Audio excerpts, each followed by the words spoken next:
Dahil bawat araw po ay bago ang kanyang biyaya. At sa umaga po ito, ako excited na mag-share ng salita ng Diyos. Dahil bukod po sa binigay sa aking mensahe ng Panginoon, naroon din po akong patotoo, mamaya po kwento ko sa inyo. Ito. At ang una ko pong tanong sa inyo ay ganito. Yan. Una ko pong tanong ay, meron po ba kayong Bible? Taas nga po may kamay na may Bible. Taas nga po inyong Bible. Ayan. Ano pong salin ng inyong Bible? Tagalog o English? Tagalog. Pero alam niyo po ba na ang Bible, na unang isinulat, sino mga nagsulat? Mateo. Mga taong kinasihan ng banal na Espiritu. Pilipino o Amerikano? Hindi natin alam ano po. Kasi ang mga propeta po, nung sinauna, ang mga may akda po ng Bible ay mga Israelita. At pagdaan po ng panahon, meron din po mga ginamit na mga hindi Israelita. At alam niyo po ba na ang original na Old Testament, marami po mga taong ginamit ang Panginoon para po isulat ang Old Testament. Ang Old Testament po ay isinulat sa salitang Hebreo. Hebrew. At yung pong salitang Hebreo, noong unang panahon, yan po ang salita ng mga Israelita. Hebreo, Aramaic. Pero paglipas po ng mga panahon, nabura po yung salita niya, nawala na. Pero ibinalik po ng Panginoon yung salita, pinag-aralan ulit. Ngayon po yun din ang ginagamit na ng salita ngayon sa Israel. Sa bansang Israel. Imagine niyo po yung salitang namatay na nawala, ibinalik. Yung pong mga salitang sa Latin at Griego, nawala na po yun. Pero yung salitang Hebreo, bagamat nawala, ibinalik ng Panginoon. Yun po ang gamit na salita ng mga Israelita ngayon. So kung noong unang panahon, isinulat po ang Old Testament, ang salita ng Diyos sa salitang Hebreo. Sa New Testament na po naman po, ito'y isinulat sa salitang Griego. Greek. So wala na rin po ngayon. Ang ginawa po ng mga simbahan, i-translate po ito sa salitang Latin. Alam niyo po yung Latin. Wala na rin po yata ang Latin ngayon. Paano natin naunawaan na magkaroon? Paano po natin naunawaan ang salita ng Diyos? So may ginamit po ang Diyos na isang tao. At ito po, ikukwento ko lang po ito para po background lang po. Yan po, si William Tyndale. Ngayon niyo lang po ba nadinig ang pangalan William Tyndale? Si William Tyndale po ay binitay, sinakal at sinunog dahil sa pagsasalin sa Biblia ng Ingles. So yung po original na Hebrew at original na Griego, ang ginawa po ni William Tyndale, isinali sa wikang Ingles para maunawaan po ng mga tao. Ay itinuring po isang krimen ng maling pananampalataya ng simbahang Romano-Katoliko at mga otoridad ang Ingles sa panahon ngayon. So pinagbawal po ang pagta-translate kasi gusto po nila basahin lamang sa Latin yung salita ng Diyos at gusto nila nagbabasa lang pare. Kaya po pag nagmimisa na o nakatalimod yung pare, hindi naman naiintindihan ng mga tao na sinasabi. Kaya ginawa po ni William Tyndale, isinalin po sa wikang Ingles. Itinuring po palang krimen yung pagsasali ng Biblia.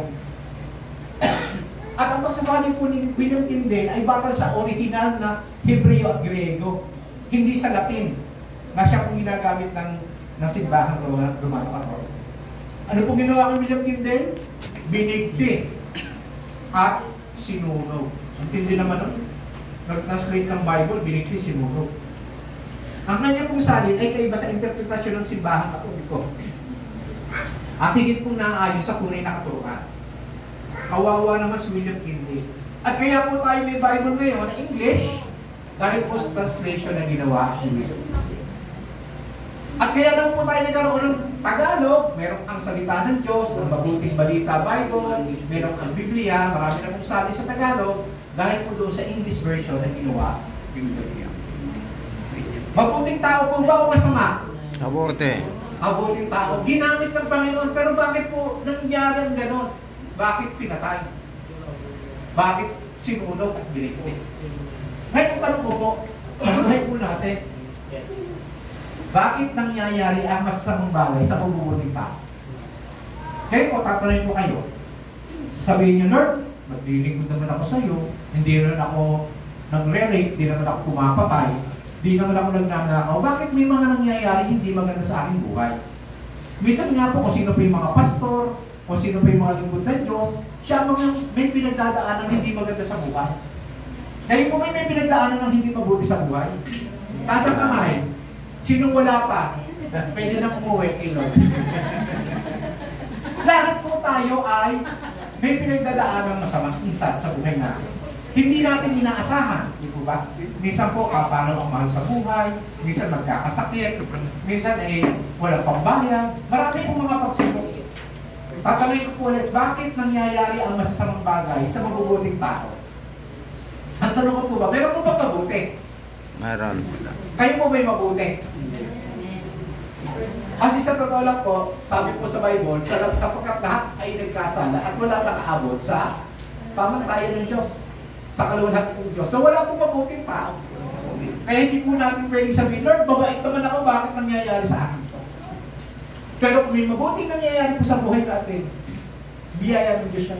Bisa nga po kung sino yung mga masasama, siya pang yumayaman. Nakakapagtaka, bakit yung mga Lord, hindi po mamatay ka? Bakit yung mga corrupt, bakit hindi po mawala? Pero parang sila pa yung pinagpapala. Pero yung mga pastor, yung mga mabubuting tao, mga tumutulong sa kapwa, parang ang hirap. Lord, kailangan namin ng pagpakain sa mga bata para sa feeding. Pwede bang yung mga korap na politiko magbigay? Minsan iniisip po natin yan, di po ba? Lord, para naman ito sa mabuti. Bakit parang ganun? Parang hindi fair. Pero alam niyo po, sasabihin ko sa inyo, patas po ang Panginoon. Fair ang Panginoon. At ito po ang ating susubukong sagutin. Bakit nangyayari ang minsan ang mga masasamang bagay o hindi magandang bagay sa mga tao? Huwag na natin sabihin mabuti, wala na pong mabuti. Kahit po ako hindi mabuti, biyaya po ng Diyos na ako'y nakakatulog tayo sa inyong harapan. At tayo dito ngayon, bilang paggalang po, pagbibigay gala sa pagbasa ng salita ng Diyos. At itong basahin yung nasa gitna na lang. Kasi tatlong salin po yan, isang English, isang Tagalog sa Mabuting Balita Biblia, at saka po isang salin sa salita ng Diyos. Basahin po yun natin yung nasa gitna. Sabay-sabay na pagbasa. 1, 2, 3. Alam natin sa lahat ng bagay ay gumagawa ang Diyos para sa mabuti kasama ang mamamagitan sa Kanya. Sila ang mga ginawa ayon sa Kanyang layunin. Tutuloy ko po pagbasa sa English in New International Version. And we know that in all things, God works for the good of those who love Him, who have been called according to His purpose. At sasabi naman po sa Tagalog, sa salita ng Diyos Version, alam natin na ang lahat ng mga bagay ay magkakalakip-lakip na gumagawa para sa kabutihan nila ng mga umiibig sa Diyos, sa kanila ng mga tinawag ng Diyos ayon sa kanyang layunin. Panginoon, pinagpala na po ang iyong salita at makapangyarihan po ito, kaya po kami umaasa na sa pagkakapahayag ng iyong salita, magaganap ang iyong layunin. Palalakasin mo kami, bibigyan mo kami ng linaw ng isip at kaunawaan upang ito mga salita ito mabigay sa amin ng inspirasyon upang magpatuloy na gawa ng mabuti. Salamat po amin Diyos sa gagawin sa buhay namin sa araw na ito sa pamamagitan ng iyong salita sa pangalan ni Kristo Jesus. Ito po ang aming kakaisang dalangin. Amen. Amen. Makakaupo na po tayo. Praise the Lord. Babasahin ko po uli. Alam natin sa lahat ng bagay ay gumagawa ang Diyos para sa mabuti kasama ang mga nagmamahal sa Kanya. Sila mga tinawag ayon sa Kanyang layunin. Atin pong isa-isahin.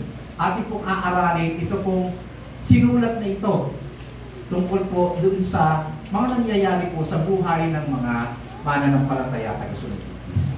Kaya ang title po ng mensahe na binigay sa akin ng Panginoon ay ipapahayag sa inyo, kapag mahirap unawain ang mga pangyayari. Ang lahat ng bagay ay may dahilan. Sabi ko nga po ang biro ko nga po, Lord, ba't hindi ako tumangkad? Sana kisnakan niya ako.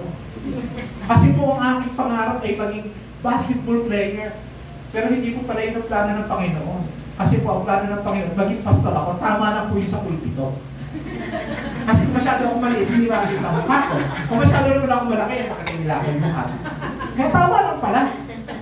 Ang biro ko nga po, dati po matangkad ako Kaya lang nag-LBM ako, kaya ako lumiit.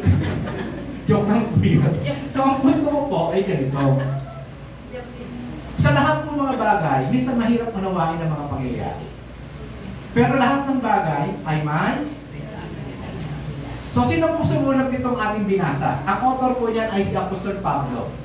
St. Paul po, si Apostol Pablo. Isang pangunahing tauhan sa sinaunang simbahang Kristiyano. Siya po ay nakakilala kay Kristo sa isang pangyayari sa kanyang karanasan na nagbigay po ng pagbabago sa kanyang buhay. Actually po, siya ay sumulat ng epistola. Pag sinabi pong epistola o epistle, ibig sabihin po nito, sulat o liham. Nung siya po ay nung panahon na siya pinagministeryo. At siya po yung masigasig na taga-usig ng mga Kristiyano. Alam niyo po ba na siya po ang nagbigay ng approval para ipabato si Stephen? At siya po yung inuusig niya ang mga Kristiyano dahil siya po ay Pariseo, alam niya po ang batas at hindi siya naniniwala sa ginagawa ni Kristo. Pero sa isang pagkakataon po, nag-usap sa kanya ang Panginoon sa Kristo, nagpakita sa kanya, binulag siya, at siya po ay naunawaan niya ang Ebanghelyo.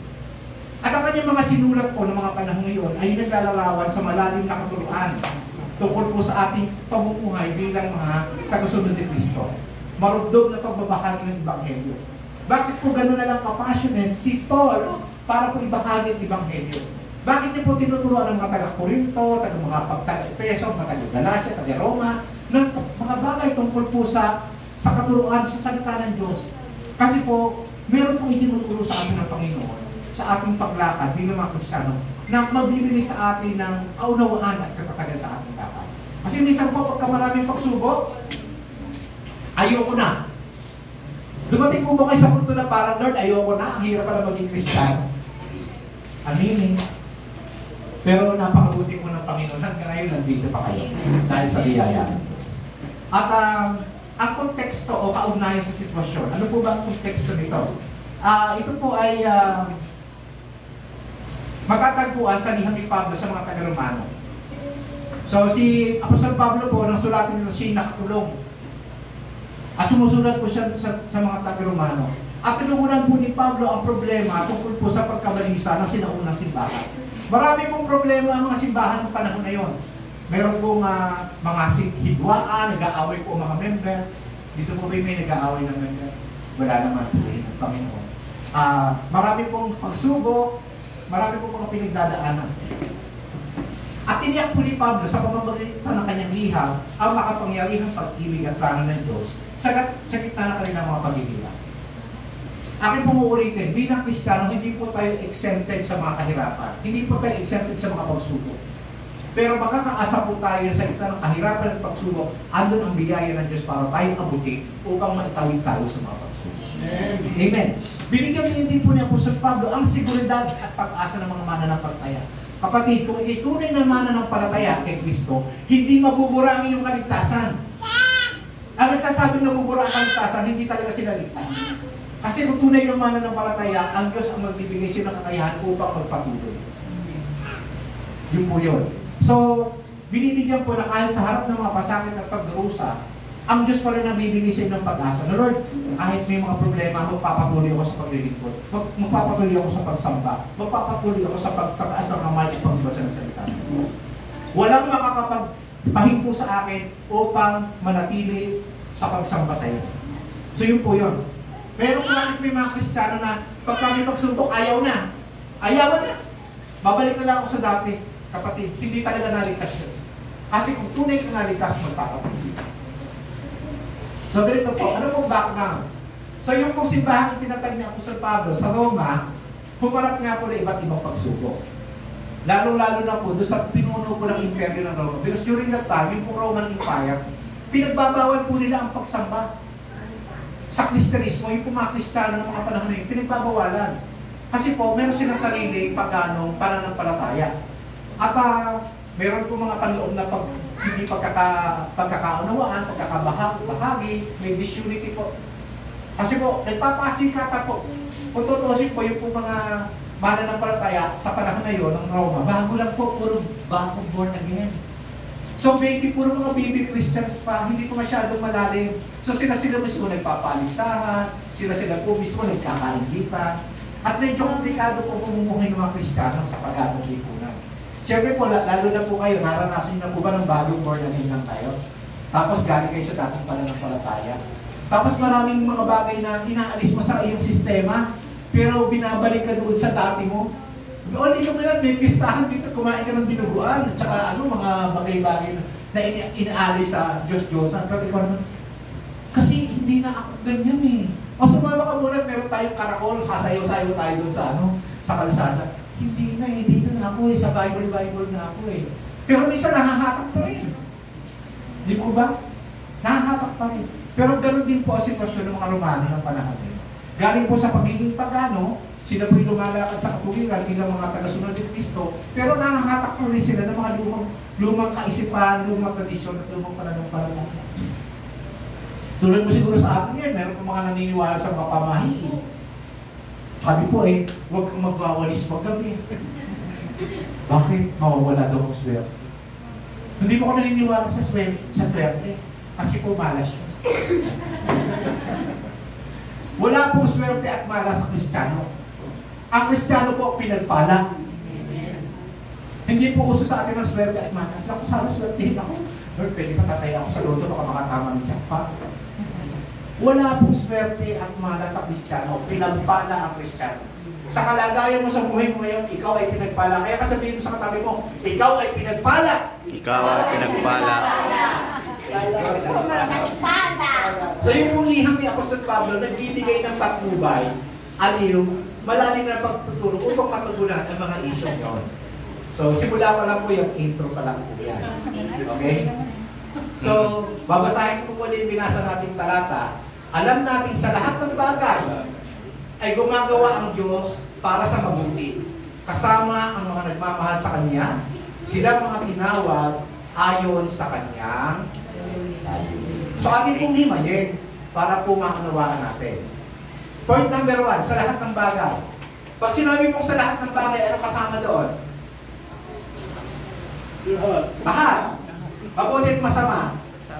Kasama. Mabuti at hindi masyadong mabuti. Kasama. Masarap at hindi masarap. Kasama. Matamis at mapait. Kasama. So lahat ng bagay ay gumagawa ang Diyos. Bakit? Sabi po, ito'y nagpapalat sa amin ng soberenya ng Diyos. Alam niyo po may word na sovereign o soberenya? Ibig sabihin po ng Diyos, ang Diyos ay makapangyarihan. At lahat ay pwede niyang gawin ayon sa kanyang kagustuhan. Hindi po natin siya pwedeng pigilan. Minsan sasabihin natin, Lord, bakit mo ginawa ito? Kung sasagutin ka ni Lord ng dahilan, mauunawaan mo pa ba? Hindi po eh.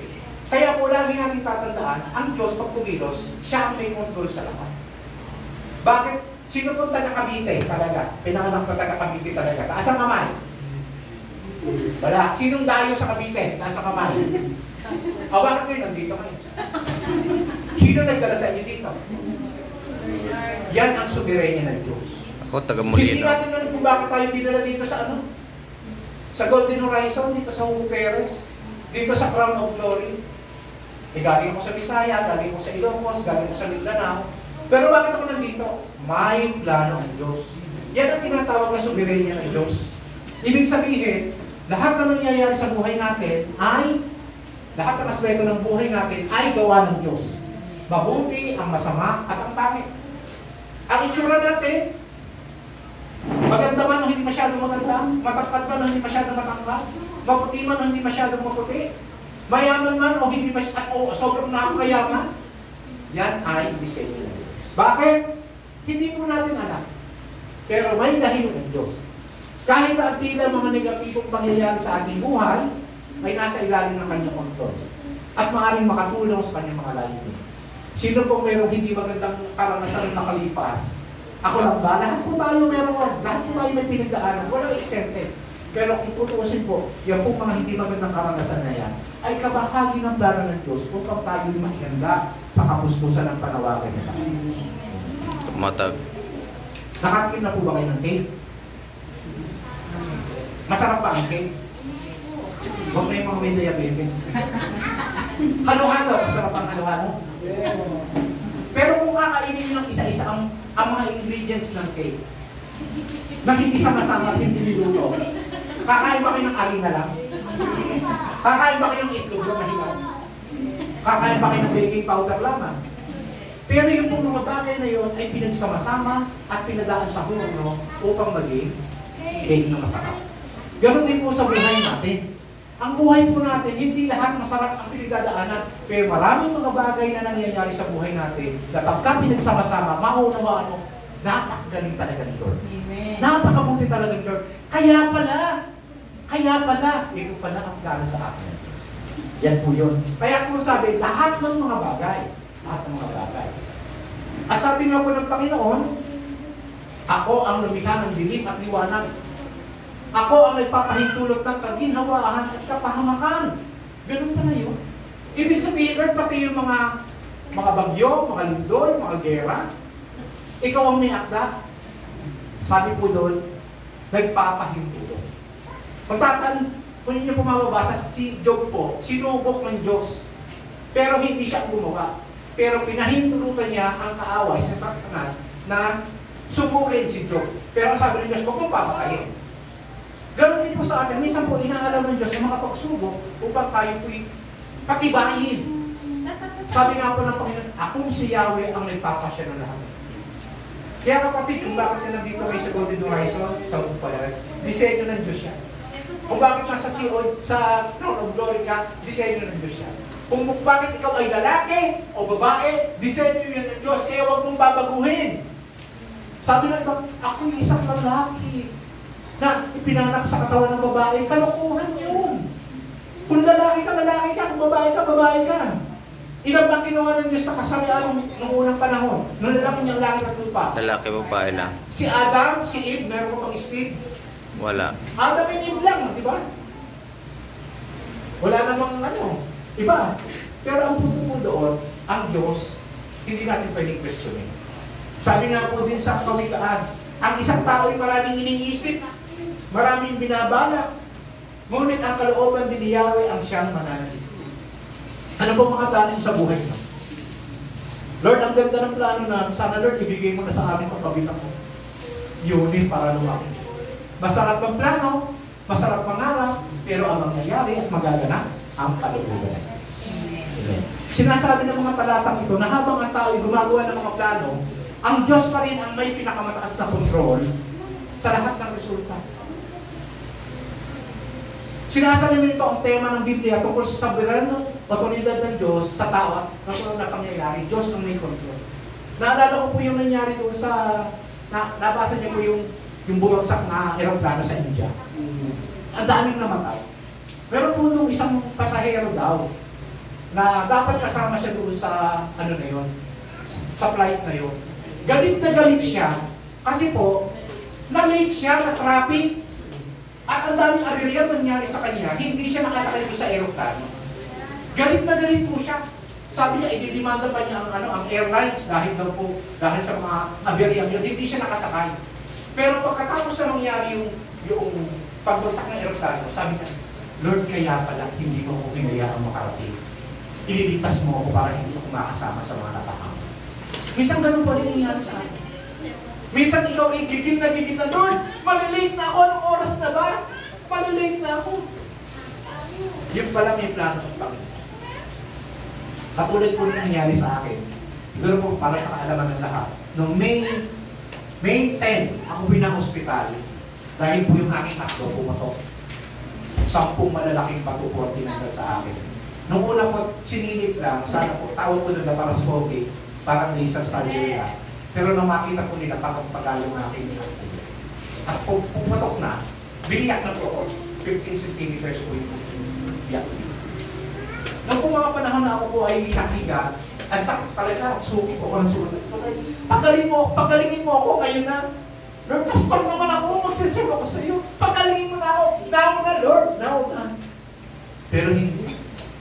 Hindi mo ako pinagaling. Tapos na hospital pa ako, hirap ako, daming kulong tusok sa akin. Ang daming test. Maghapon ako doon sa emergency room. Pumasok po kami ng alas 6 ng umaga, nakapasok po na nasa emergency room po ako maghapon. Ang daming mga sumusundot-sundot sa anong masakit? Sir, masakit ba ito? Mayang-mayang, pero mga estudyante ko masabi, pwede bang i-record ko na lang yung mga tanong para pag kami yung tanong, i-play ko na lang. Kasi paulit-ulit mga estudyante, pati doktor, wala bang katapusan yung tanong niyo. Alin ang masakit? May niya pinipintot. Ang sakit. Ano ba naman ito, Lord? Tapos, sabi sa akin, kailangan mo pilangan. Kasi namamagana ang ultrasound ko. Nakita po nila namamagana po ng aking ulo. 7 centimeters lang po ang normal, 11 centimeters lang po sa haba. At lumapad na po, dumikit na po sa atay. Ang sabi, kailangan akong biyakin. Titinan muna, pero kailangan biyakin kasi pag daw po hindi ako biniyak, baka mabutas yung atay ko pagka sinubong nilang laser. So madaling salita po, alas 8 ng gabi, ay nakapasok po ako sa room, sabi ko salamat sa Diyos na kahigaya ng ayos.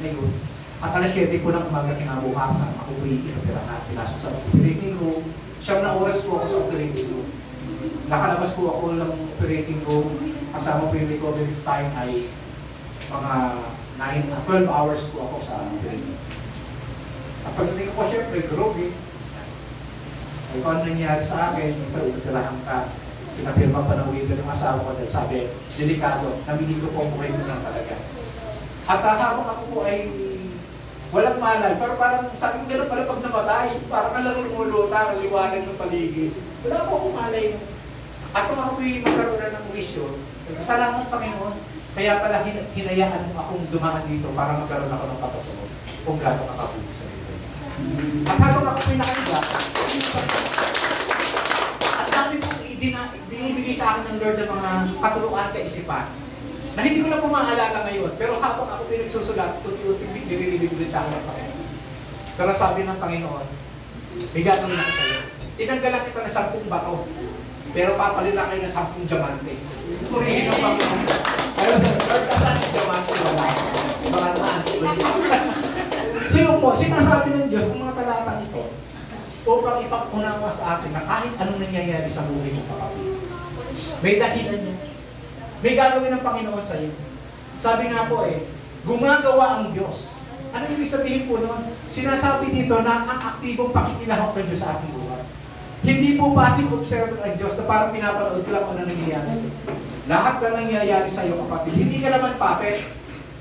Pero binigyan ka ng Diyos ng free will para mag-decide sa sarili mo. Pero kapag ka nakikita ng Diyos na parang, wala sa plano itong ginagawa ng anak ko, medyo tatapik yung iba. Pansinin niyo po mga Israelita. Saan po ba ang plano ng Diyos dalhin ng mga Israelita? Saan po? Sa Promised Land. Kung tutuusin daw po, kung ita-travel daw po ng diretso yung Promised Land, 11 days lang.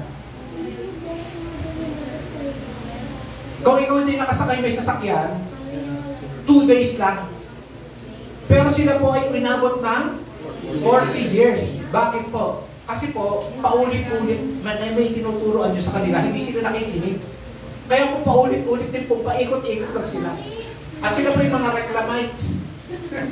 Alam po reclamites? Reklamador. Sino po dito reclamites? Madami sa mga church reclamites Reklamador. Sabi nga, kung sino din yung mga reklamador sa church yung mga nahihinig tatites. Iba ko kung totoo ha? Siya ay hindi malayo, ngunit malapit sa atin, sa ating paglalakbay. Kaya ginagabayaran tayo ng Diyos sa lahat ng ating ginagawa. Sabi nga po gumagawa ang Diyos. Kung ano tayo ngayon, ay gawa ng Diyos. At sa pakikipag-isa natin kay Kristo, nilikha niya tayo para sa mabubuting gawa na inihanda niya sa una pa man upang gawin natin. You were created for good works. Kaya ka iniligtas ng Panginoon para gumawa ka ng kaya po tayo gumagawa ng mabuti. Kaya po tayo niligtas ng Diyos para gumawa ng mabuti. Noong dati po, ang paniniwala natin, kailangan natin gumawa ng mabuti para maligtas. Baligtad po yun. Kasi kahit anong gawin mong mabuti, mas marami pa rin tayong ginagawa masama. Pero nung tayo may maligtas at paunawaan natin ng Ebanghelyo at tinanggap natin si Cristo tayo sa ating mga kasalanan, naging natural na sa atin ang desire na gumawa ng mabuti. Dati po, hindi naman tayo mabait Sabi mo, ba't ako magpapakain sa mga hindi ko naman niya kaano-ano? Yung mga batang madudusin, ba't ka pakakainin yung mga yan? Sa amin nga, kulang pa yung sa bahay, papakain ko pa sa kanila. Pero dahil po sa inilagay ng Panginoon na pag-ibig sa puso natin sumubang. Gusto natin gumawa ng mabuti. Kaya mo natutuwa ako kasi doon po sa amin sa Naig, sa aming outing sa Naig, Naig po sandal. Pag po kami pumupunta doon, akala ko niyayakap kami ng mga bata. Tuntua ako, yung mga bata malalambing, pagtingin ko po, pumusi po yung pala namumula sa sipo sa akin, yakap-yakap. Itong mga batang ito, babaho lang sa akin. Pero sa biyaya ng Diyos, hindi nilagay po ng Diyos yung pag-ibig sa puso. Ngayon, kahit anong amoy nila, kahit ano nila talaga, Lord, Napakabuti mo, binigyan mo kami ng pribilehyo ng kabuti ng mga bata. Napakainin ng mga bata nito. Alam niyo po, sa biyaya na Diyos, every week po, halos, ito po modesty aside, kulang-kulang na 4,000 po ng exercise. Pero saan ang gagaling? Maliit na church po kami, halos kasi magkasidami lang po tayo. Pero sa biyaya po ng Diyos, gumagamit siya ng mga tao para pumakulit. At sa biyaya po ng Diyos, nakapagpatayo na po kami ng maliit na kapilya doon. Lahat po ng ginastos, bigay ng mga tao na karamihan eh, hindi naman namin piyento. Kaya nakaka-amaze po ang Panginoon eh. Kaya nga po, uulitin po, kung ano man ang ginawa mong mabuti, yan ay tinakdanan ng Diyos. Hindi yan dahil sa bait mo o galing mo o sino.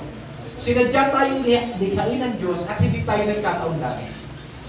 Sabihin mo sa katabi mo, hindi ka aksidente. Sinadya kang gawin ng Panginoon. At bawat isa po sa atin ay may natatanging regalo. At yung pong regalo na yon ay idinisenyo ng Panginoon upang nakapagbigay po tayo ng positibong kontribusyon sa mundo sa paligid. Si brother po, binigay siya ng kakayahan bilang isang kontraktor. Si brother Lloyd, si Pastor Lloyd, Sister Arlene, lahat po kayo, meron po kayong natatanging kaloob. May kakayahan kayo. Sino mahusay magluto dito? Ayan, Sister. Sino po rito ang dating Marites? Huwag na magtaas ng pangit. Binigyan ka ng kakayahan para magbahagi ng salita ng Diyos. Yan po yung natatanging katangian. Di po ba? Kahit yung mga bata, maliit pa yung nakikita mo na. Meron po tayong kakayahan at yan po ay binigay ng Diyos. At ang kapunawang ito ang magbibigay po sa atin ng encouragement para yakapin kung sino tayo. Kapatid, hindi ka sayang. Hindi nagkakaulaganyan ka. Kung anong kakayahan mo, yan ibinigay sa'yo ng Diyos para sa kanyang kapurihan.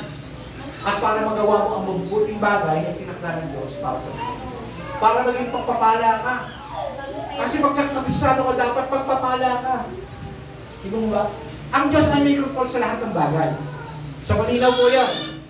Ang Diyos ay may control sa lahat ng ating bagay. Bilang niya po lahat ng ating ngipin, lahat ng ating buhok, kahit tatatlo na lang, yung ating taas, yung ating taba, yung ating bigat, lahat po sa ating bagay ay kung Diyos ang may control. Kaya nga po sabi, alam natin sa lahat ng bagay ay gumagawa ang Diyos. Para saan at para kanino? Bakit ginagawa ng Diyos yan? Para sa mabuti. O para sa kabutihan.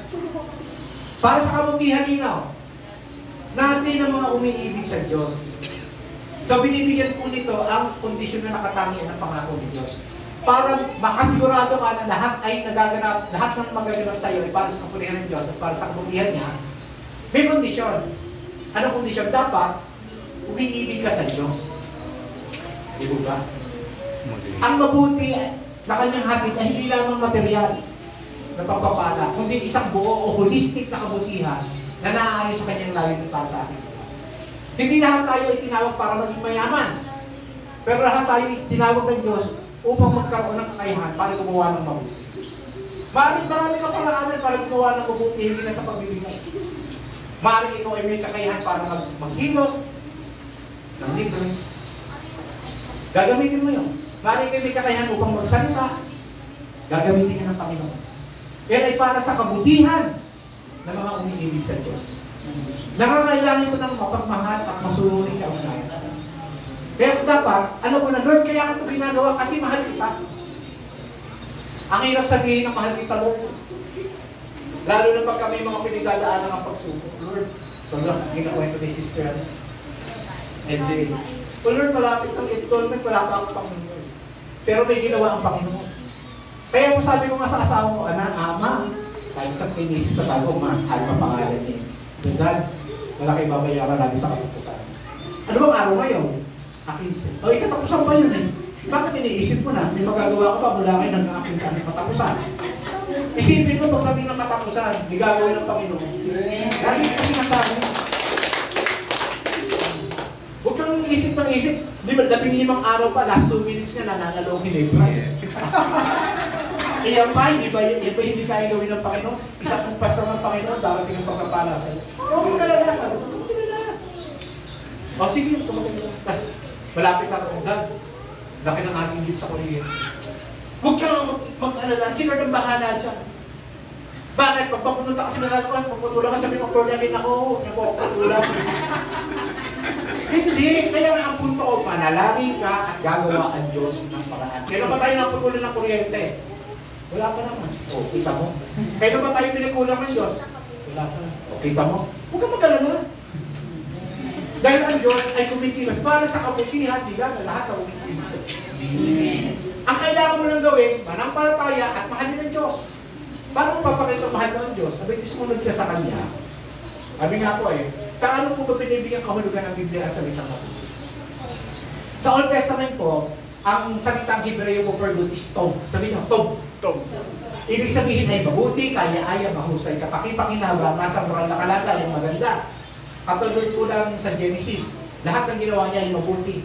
At 500 beses po sinabi sa Old Testament, ang Diyos ay mabuti. Sa New Testament naman po, ang Greek word for good, agathos. Ganon din po ibig sabihin, mabuti sa kalikasan, matuwid sa moral, kapaki-pakinabang, maganda, marangal, magaling, ang maganda ang ano. So ibig sabihin po nito, hindi pangit, hindi negatibo. Ang ginagawa ng Diyos para sa atin ay mabuti. Minsan akala natin, bakit naman ito nangyari sa akin? Ang palpak naman ito, hindi palpak yan. Lagi mo lang ipapasalamat, Panginoon, dahil alam ko sa sitwasyon ito, may gagawin niya. May sakit ka, salamat, Panginoon, naniniwala ako pagagalingin mo. Meron kang utang, salamat, Panginoon, dahil naniniwala ako, gagawa ka ng paraan para magbayaran ko. Diba? Anong problema? Hindi kaya tutasin ng Diyos ko siya ang minutol sa lahat. Di ba? Kaya lang kung minsan, ang problema sa atin, masyado tayo nag-aalala. Masyado natin pinapahirapan ng ating mga sarili. Lord, paano yun? Baka umulan. Umulan na ba? Hindi pa naman. Lord, yung sinampay ko. Nasa church. Ako, umuulan. Yung sinampay ko. Isipin mo na lang, nasa church ka, nagpupuri ka sa Panginoon. Si Lord, bahala din sa damit. Kahit mabasayan, kinabukasan sa iyo lang yan. Minsan po, pinapalaki natin ng mga simpleng bagay. Kaya po ang tao, nagkakaroon ng problema, nagiging miserable ang buhay. Yung mga simpleng bagay, kinukumplika. Sa halip na magtiwala sa Panginoon, magpasalamat, salamat Panginoon, may gagawin ka. Paano binibigyan kahulugan ng Biblia sa salitang mabuti? Sa banal na kasulatan po, ang Diyos mismo ang pinakamataas na pamantayan po. Kung ang Diyos ang pamantayan, walang mabuti sa atin. Walang makakabot sa kabutihan ng Diyos. Pero sa kanyang biyaya, binigyan niya tayo ng kalayaan at kapangyarihan para maging mabuti sa pamamagitan ng Kristo. Ang Biblia ay tumutukoy sa mabuti, hindi lang bilang katumpakan sa moral o mga pamantayan ng tao, kundi yung naaayon sa kalikasan, katangian, kalooban, at layunin. Kapag minsan, meron taong nagkasakit. Mabuti ba yun o hindi? Sabihin natin hindi mabuti. Pero, plano pala ng Diyos na sa pamamagitan ng kanyang kapangyarihan pagagaling siya. Upang sa kanyang paggaling, meron siyang patuloy. Mabuti, masama? Mabuti pa rin. Kaya lang minsan, pinapadaan ka ng Panginoon sa mga pagsubok upang magkaroon ka ng patuloy. Bakit po ba tayo nagpapasalamat? Lord, salamat Panginoon dahil kahit ganito ang sitwasyon, nakaraos kami ng ganito, nakaraos kami ng ganito. Salamat Panginoon dahil kahit may mga problema sa buhay, binigyan pa rin ako ng kagana. Kaya masabi po ng mga iba, yung mga overman na yan, may sira siguro. Mayang-mayang, iiyak-mayak-yak ang mga. Hindi, kaya kung umiiyak, namamangha ka sa ginagawa ng Diyos. Kaya kung tumatawa, nagagala ka sa kabutihan. Hindi po ba? So, binibigyan kahulugan ng Biblia, ang salitang mabuti, yung kung pinakamataas na pamataya, Diyos ang pinakamataas na pamataya. Nakita ng Diyos ang lahat ng kanyang nalikha, at ito ay napakabuti. Tinan mo yung katabi mo, napakabuti. Sabihin mo nga, napakabuti. Napakabuti mo. Napakabuti. Sabi niya po, ang lahat ng nilikha ng Diyos ay mabuti. At walang dapat ipalagay ng masama. Sa halip ay dapat tanggapin ay pasisay. Kaya kung ano itsura man natin, kapatid, mabuti yan, mabuti. Mabuti. Sinasabi ng mga talatang ito, ang kabutihang nilikha ng Diyos sa Old at New Testament ay nagpapatugay sa kanyang orihinal na disenyo para sa atin. Perfecto. We were created in the image and likeness of God. Perfect. Kaya lang po nangyari, pumasok ang kasalanan. Pero gumawa pa rin ng Panginoon ng paraan para po tayo maibalik sa ating perfect condition sa pamamagitan ni Kristo. At sa ating pong pagsisisi, at sa ating pong pagtanggap ni Kristo bilang Panginoon at tagapagligtas, binigyan po tayo ng karapatan ng mga tao na kanyang anak. At kung tayo anak ni Kristo, sino ang tatay mo? Sino ang tatay mo? Ba't hindi kayo makasagot? Sino ang tatay nyo? Si Lord. Ikaw anak ka ng Diyos, ano ka? Anak ng Diyos. Diba? Alam ka namang anak ng Diablo. Di anak ka ng Diyos. Anak tayo ng Diyos. At kung hindi anak ng Diyos, ano ang layunin mo sa buhay? Gumawa na? Mabuti. Maglingkod na mabuti. Mga talata na nagpapaliwanag ko ng tunay na mabuti. Una po, ang Diyos ang pamantay ng kabutihan. Walang mabuti, Diyos lamang. At ang mabuti ay naaayon sa kalooban at utos ng Diyos. So para hindi matawag ng mabuti, kailangan sumunod ka sa Diyos. Kasi kung hindi sumusunod sa Diyos, paano ka tatawagin mabuti? Ang kabutihan ay mula sa Diyos at ito ay bunga ng Espiritu. Kasi nung tayo may makakilala kay Lord, kinasihan tayo ng banal na Espiritu. At ang bunga ng Espiritu ay pag-ibig, kagalakan, kapayapaan, pagtitiyaga, kabaitan, kabutihan, katapatan, kahinahunan, at pagtitiyaga. Meron na po ba kayo lahat na? Siguro hindi pa lahat. Konti-konti, pero padami ng padami. Konti lang, pero padami ng padami. Kayo po ba'y may kagalakan? Meron. Amen. May kapayapaan po ba kayo sa puso? Meron. Amen. Matyagaan na po ba kayo? Medyo. Mabait na po ba kayo? Medyo. Pagtulog. Medyo. Mabuti na po ba kayo? Mabuti. Matiisin. Tapat po ba kayo? Amen. Mahinahon na po ba kayo? Amen. Matiisin. Nakakapagpigil na po ba kayo sa sarili? Medyo. At least, hindi. Pero, kumbaga po, sa bawat araw na lumilipas, inaayos tayo ng Panginoon, binabago tayo ng Panginoon, at yung mga bunga na yan ay magmamanifest sa atin at makikita sa sabi, oh, talaga naman si Sister Jelita, born again na nga talaga. Ang bait na niya, matyaga na siya, hindi na siya magagalitin. Diba? Matiisin pa. Sa Princess Gante. Oh. At ang kabutihan ay nakikita sa pamamagitan ng pagmamahal at paglilingkod. Diba ba? Nakakita na po ba kayo ng tao mabuti, hindi naman naglilingkod, hindi nagmamahal? Laro lang ng laro ng computer. Kaya dapat makituturo sa mga bata yun. Kailangan para makita mabuti ang isang bata, sumusunod. Nagmamahal. Naglilingkod. Masarap maglingkod sa Panginoon eh. Nagtataka lang nga lang o bakit karamihan sa mga tao, ang daming gustong gawin sa buhay na wala namang katuturan. Pero yung paglilingkod sa Panginoon, parang wala, kalakuhan. Yung mga naglilingkod, mga wala lang magawa yun, maraming problema sa buhay. Ganun po sinasabi. Pero ang totoo, sarap maglingkod sa Panginoon. May mapapala ka ba sa paglalaro ng computer? May mapapala ka ba sa pagmamarites? May mapapala ka ba sa kung ano nung ginagawa mo sa buhay mo na pwede pang maging mapakanib sa buhay mo? Yung iba, kung ano nung ginagawa, tumatalo sa mataas sa building, di tali sa paa. Pero paano ba ito mga ito?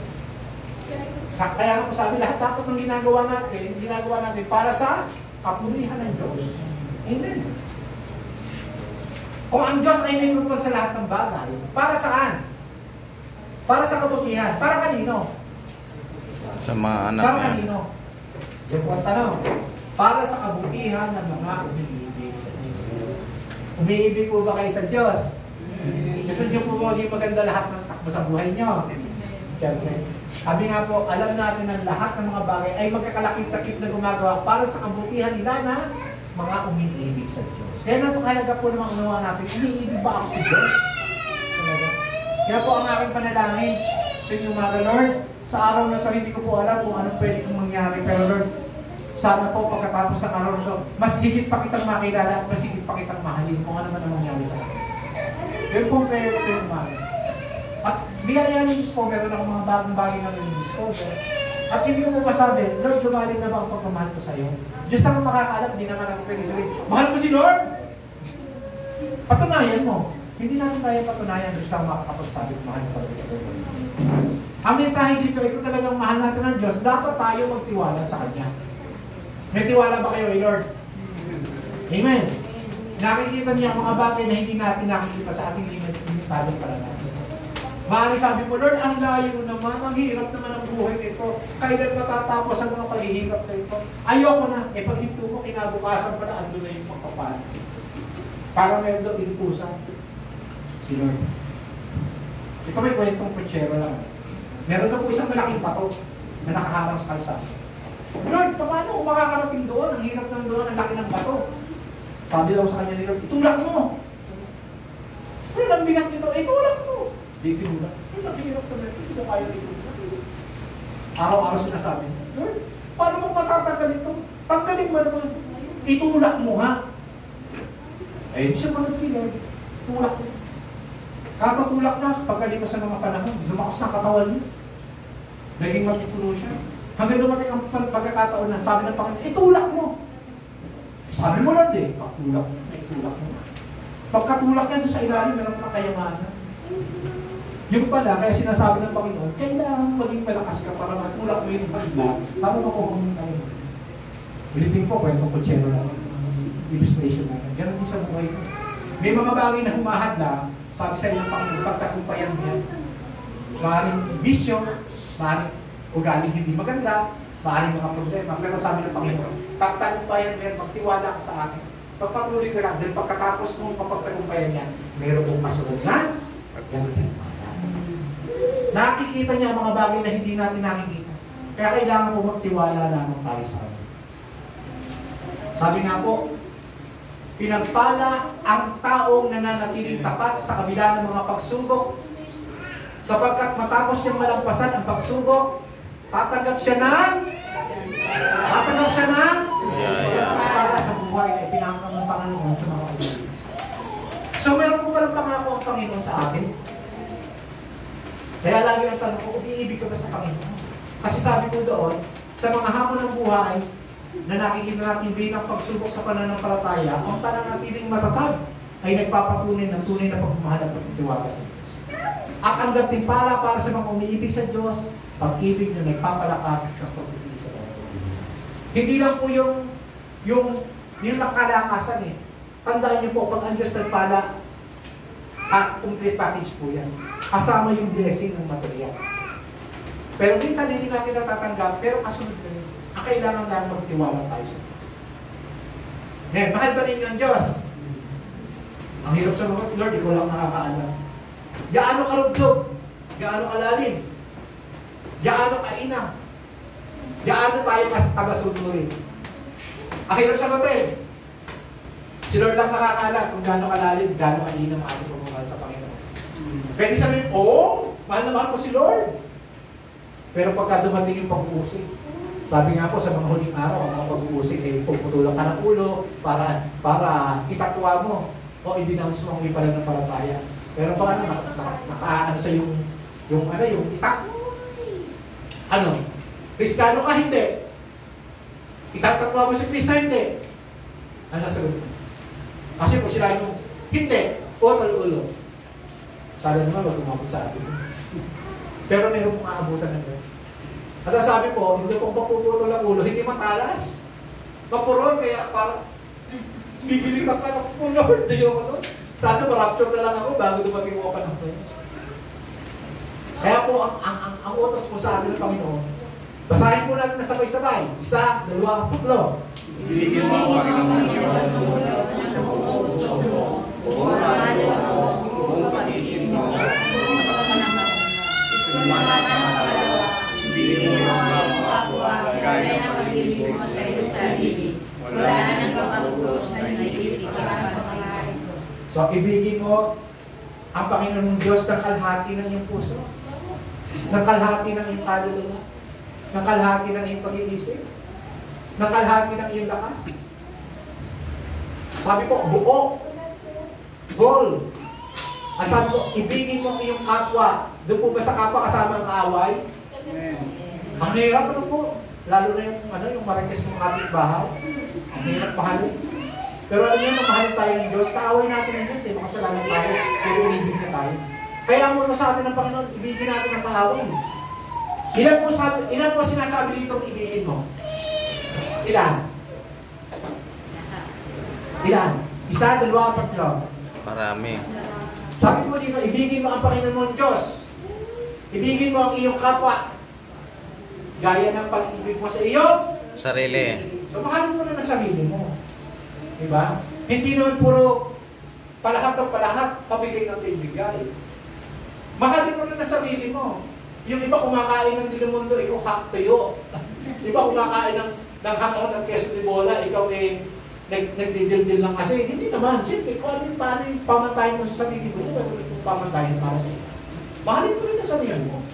Pero kung sabi, yun na, Diyos, kapwa, at ang iyong pamantayan para sa pagmamahal ng kapwa, katulad ang pagmamahal mo sa isa. Minsan po kasi ganito nangyayari sa Kristiyano. Minsan mula sa lugar, sobrang bait sa kapwa, ang sarili pinapabayaan. Lahat ay pinibagi sa kapitbahay, sarili niya wala. Masama ba o mabuti? Ako po minsan ganyan din. Mahirap, ano? Pero kayo po nare-realize ko, hindi ko rin, dapat pala bahayin ko rin ang aking sarili. Binili ko na sapatos yung kapitbahay ko, yung sapatos ko nakakakanan. Hindi dapat ikaw din mayroon. Kaya nga po dapat ang pamantayan mo ng pagmamahal sa kapwa, yung katulad din ang pagmamahal sa sarili mo. Huwag puro lahat bigay. At ang binabalansin ko lang po, kasi minsan po, may mga Kristiyano kasi, sobrang, hindi naman masama maging generous. Kaya po minsan, pati sarili niya napapabayaan. Yung pamilya niya napapabayaan. Yung parang nasa pamilya, binibigay mo sa iba. Hindi naman masama, pero dapat po, sabi ng Panginoon, ibigin mo ang iyong kapwa, gaya ng pag-ibig mo sa iyong Sarili. yan, malinaw yan ha, balanse. Wala na ibang utos na higit pa sa mga ito. God is in control of all things. We know that in all things, God works. For what? For the good, para sa kabutihan. Nino? Ng mga Anak ng Diyos. nagmamahal sa Kanya. Bakit? Bakit? Para sa kanila ng mga tinawag ng Diyos. Kasi tinawag kayo ng Diyos eh. Kasi yun ang pamantayan, yun ang ebidensya na ito ay tunay na tinawag ng Diyos. Sabi po doon, binibigyan din dito ang elemento na pinakamataas na pagpili ng Diyos sa ating buhay. Pinili ka ng Diyos. Hindi tayo basta-basta tumanggap ng biyaya ng Diyos, kundi aktibong kaluhok siya sa kanyang itinakda at plano. Bago ka pa ipanganak, kapatid, nasa isip ka na ng Diyos. Nasa plano ka na ng Diyos. Hiniram ka na ng Diyos. Alam ng Diyos, dito ka atin sa crown of glory. Alam ng Diyos, makakakilala ka sa Kanya. Alam ng Diyos na pagdating ng araw, may mga pagdadaanan ng pagsubok, pero sa gitna ng lahat ng iyon, ikaw ay magtatagumpay dahil ikaw ay Kanyang anak. Amen! At ang pag-unawa sa tulong ito, ang huhubog sa ating pagkakaunawa sa layunin ng ating buhay at ng ating pagkakas. Lord, bakit ako ganito? Kasi nga, may plano sa iyo, Diyos, at yan ang plano sa iyo ng Diyos. Di po ba? Para sa kanila na tinawag ng Diyos. Tinawag po ba kayo ng Diyos? Sino ba nagsasabi tinawag siya ng Diyos? Sa sangamay. Lahat tayo tinawag ng Diyos. Sabi nga po, bago ka pa ipinaglihi at ipinanganak, pinili na kita. Ito po sinabi niya kay Jeremias, pinili na niya para maging propeta. At tayo po, hindi tayo lahat pinili para maging propeta, pero may kanya-kanya po tayong panawagan. Bago ka ipanganak, pinili ka na ng Diyos. Hindi ka pinilit. Hindi ka pinilipit. Pinili. At hindi ka lang pinili. Pilipino ka. Piling-pili na. Pinong-pino pa. Saan ka pa? Di ba? Ang talatang ito ay malakas na nagpapatunay na ang kaalaman ng Diyos sa atin ay walang hanggan. In the eternity past, alam ng Diyos na ipapanganak ka sa Pilipinas, sa Bisaya, sa Luzon o sa Mindanao. Doon ka mag-a-attend sa Crown of Glory, doon ka lalago at doon ka pagpapalaan ng Diyos. Amen. Ang pag-ibig niya ay personal at banal ang kanyang layunin mula pa sa simula. Kaya po, para sa kanila ng mga tinawag sa Diyos, kaya nga po sabi kay Kristo na tumanggap sa inyo, din tayo ng pamana, na itinakda na noong una pa man ayon sa layunin niya. Na nagsasakatuparan ng lahat ng mga bagay ayon sa hangarin ng kanyang layunin.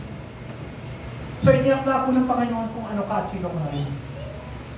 At binibigyan din ng talatang ito na may plano para sa lahat ang Diyos. Siya ang may kontrol sa lahat ng bagay. Kaya wala kang dapat ipag-alala. Kasama na po doon ang ating kaligtasan. Kasama na po sa plano ng Diyos. Kaya po mahalaga na maunawaan natin that God is in control of all things. We know that all things work. For what? For the good, para sa kabutihan. Anong kabutihan? Material, physical, mental, at spiritual. Buo po yan.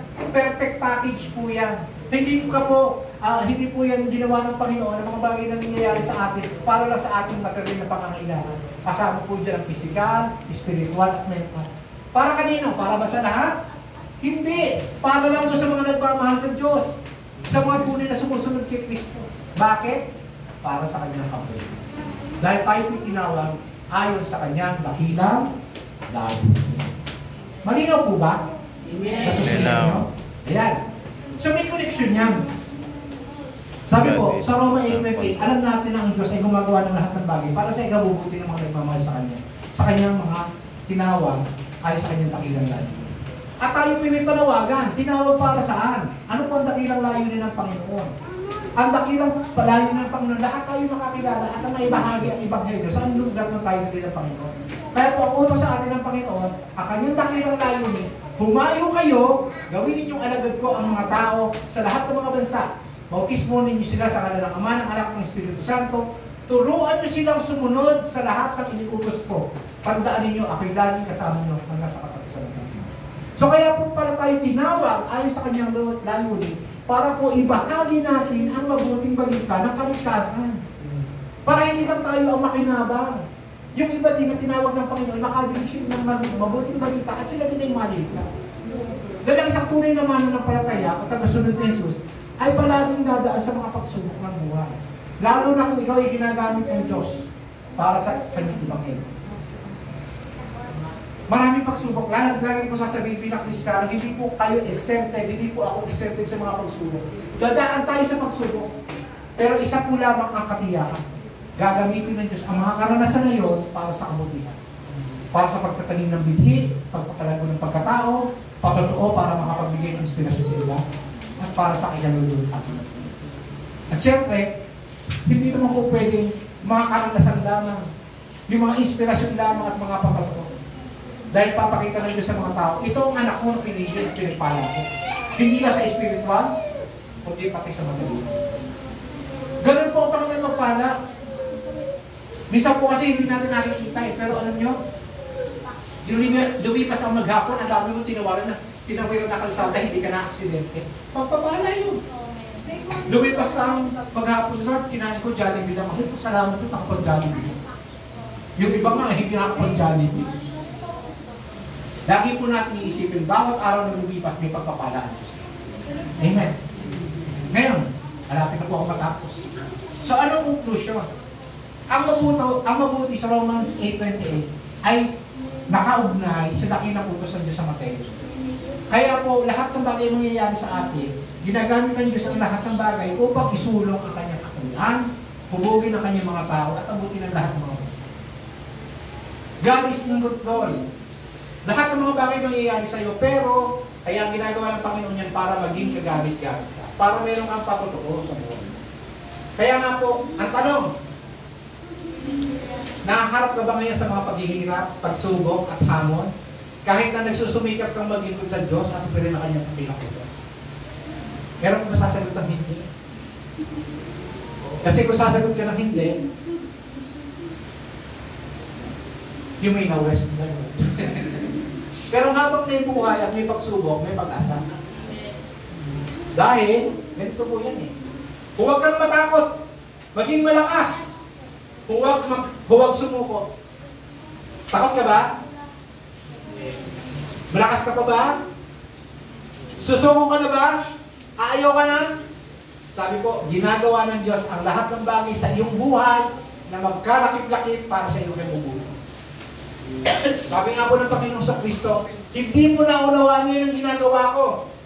Ngunit mauunawaan mo rin pagkatapos.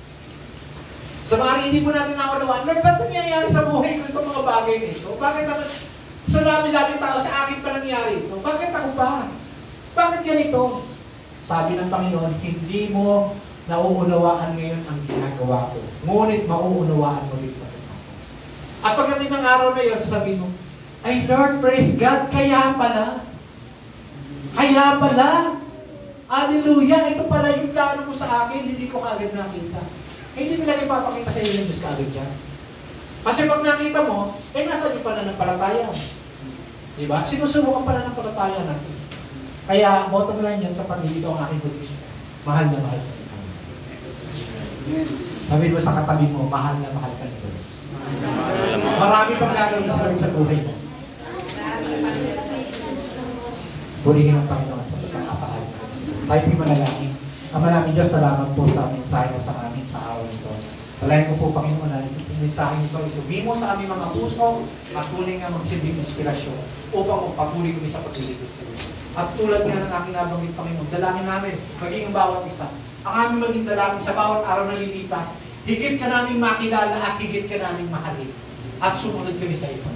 Pagpalaan niyo po ang bawat isa nandito ngayon, ang AAG Crown of Glory, si Pastor Jane, si Pastor Lloyd, si Pastor Alim, at lahat ng mga manggagawa at leader ng iglesia nito. Pagpalain mo sila at ihanda mo sila sa kapuspusan ng panawagin mo sa kanila. At lagi nilang alalahanin ang mensahe ito, Lord. Lahat ng mga bagay na nangyayari sa aming mga buhay ay magkakalakit-lakit para sa aming kabutihan. Salamat po aming Diyos, sa pangalan ni Jesus ito ang aming dalangin. Amen. Amen. Purihin ang Panginoon. At dagako na po tayo sa ating pong banal na hapunan. Hallelujah.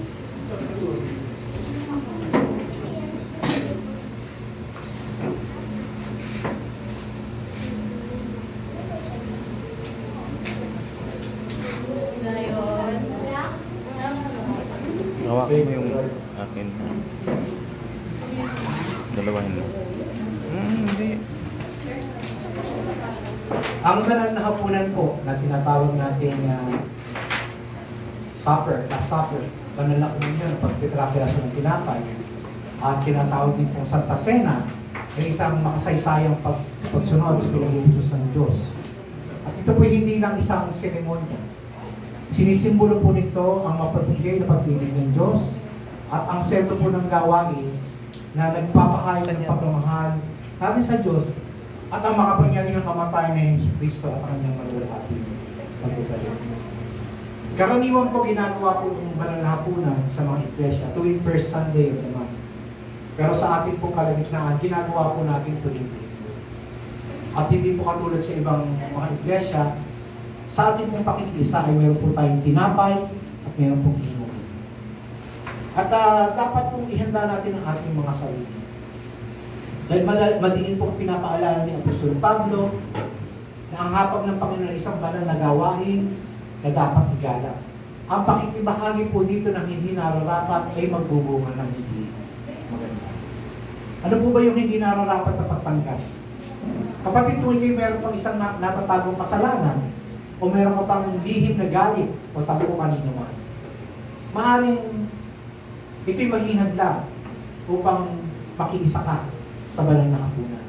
Kaya po binibigyan ko po ng pagkakataon ng bawat isa sa oras na ito na saglit na manahimik at humingi ng tawad sa kung anumang kasalanan na gawa at pagbigay din po ng kapatawaran sa mga taong nakasakit sa atin.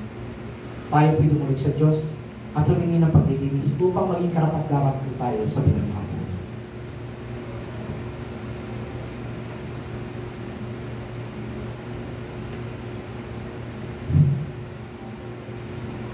Panginoon namin Diyos, lubos po kami nagpapasalamat sa inyong dakilang pagmamahal. Lord, batid mo hindi kami karapat-dapat sa iyo. Subalit minarapat mo kami maging anak mo sa pamamagitan ng iyong pagkamatay sa krus ng Kalbaryo para sa kapatawaran ng aming mga kasalanan. Dalangin po namin na sa aming pagtanggap ng simbolo ng katawan ni Kristo na nabayubay sa krus, patuloy po ninyong pag-alabin sa aming mga puso ang pagpupuli sa iyo. Pagpalain niyo po ang tinapay nito na simbolo ng inyong pagpapala para sa amin sa pangalan ni Jesus.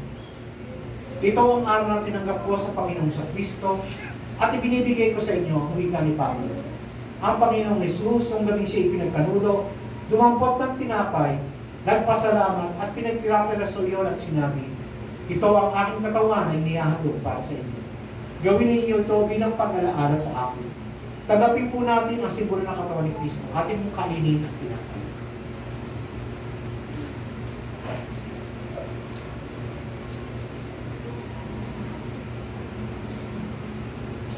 Panginoon namin Diyos, salamat din po sa iyong kaloob na buhay, sa dugo ni Kristo Jesus na nabugo sa krus ng Kalbaryo upang siya maghugas sa aming mga kasalanan, upang kami maituring mong mga anak. Inihahandog po namin sa inyong aming mga pagsamba at pasasalamat bilang haing buhay para sa ikaluluwalhati ng iyong pangalan. Habang patuloy po namin pinapahayag ang inyong kaharian at ang inyong muling pagbabalik, ito po ang aming dalangin sa pangalan ni Jesus. Amen. Amen. Kayo din naman matapos maghapunan, hinawakan niya ang saro at sinabi, ang sarong ito ang bagong tipan na pinagtitibay ng aking dugo. Tuwing iinumin ninyo ito, gawin ninyo ito bilang pag-alaala sa akin. Sapagkat tuwing kakain kayo ng tinapay na ito at iinom sa sarong ito, ay pinapahayag ninyo ang kamatayan ng Panginoon sa Kristo hanggang sa kanyang muling pagbabalik. Ating pong tanggapin at inumin ang simbolo ng dugo ni Kristo.